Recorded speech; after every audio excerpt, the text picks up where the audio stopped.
হুজুর, এই যে নেন আপনার রাতের খাবার, আর এই মাসের মসজিদের চাঁদাটা 1 2 3 4 5, এই নেন হুজুর। আলহামদুলিল্লাহ, আল্লাহ তোমাদের রিজিকে বারাকা দান করুক। হুজুরকে কেমনে বলেন? হুজুর, 1 মিনিট। জি বলেন ভাইয়া।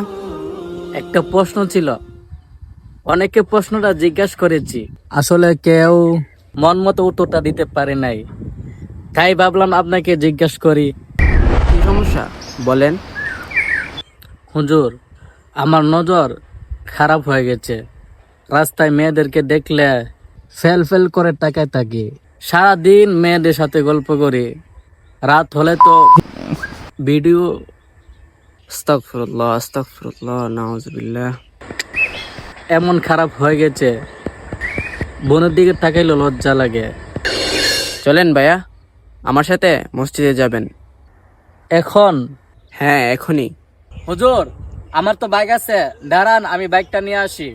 না, দাঁড়ান, মসজিদে হেঁটে যেতে হবে। হেঁটে যেতে হবে? তাহলে চলেন।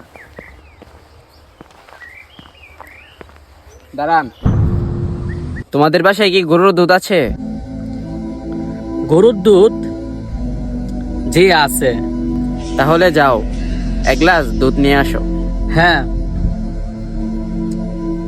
কিন্তু আমি এখানে জানতে চাইছি অন্য বিষয়, কিন্তু গরুর দুধ কেন? যদি সত্যি উত্তর জানতে চাও তাহলে 1 গ্লাস গরুর দুধ নিয়ে আসো। কি মুসিবত! হুজুর গরুর দুধ দিয়ে কি করবে? যাই। সুবহানাল্লাহ, সুবহানাল্লাহ, সুবহানাল্লাহ। কি মুসিবত বললাম, গরুর দুধ নিয়ে কি হাঁটা যায় নাকি? হুজুর কি এটা, পাগল হয়ে গেল নাকি? এই যে হুজুর। যাক, ভালো, এবার ঠিক আছে। হুজুর, এবার বলেন তো, এই দুধ দিয়ে কি করবে? তোমার উত্তর এখানেই আছে। মানে? এবার মসজিদে চলো। তবে মনে রেখো, এই গ্লাস থেকে যদি একটা ফোঁটা দুধ নিচে পড়ে তাহলে তোমার প্রশ্নের উত্তর তুমি পাবে না। এই পড়িস না, পড়িস না।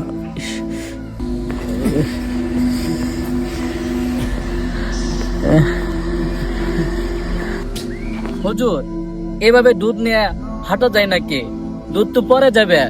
কথা না বলে চুপচাপ হাঁটো। মুসিবতে পড়লাম নাকি? কি মুসিবতে পড়লাম? এই হুজুরটা কি করছে আমি কিছুই বুঝতে পারছি না। হুজুর, মসজিদ আর কত দূর? এই মোড়টা পার হলে মসজিদ।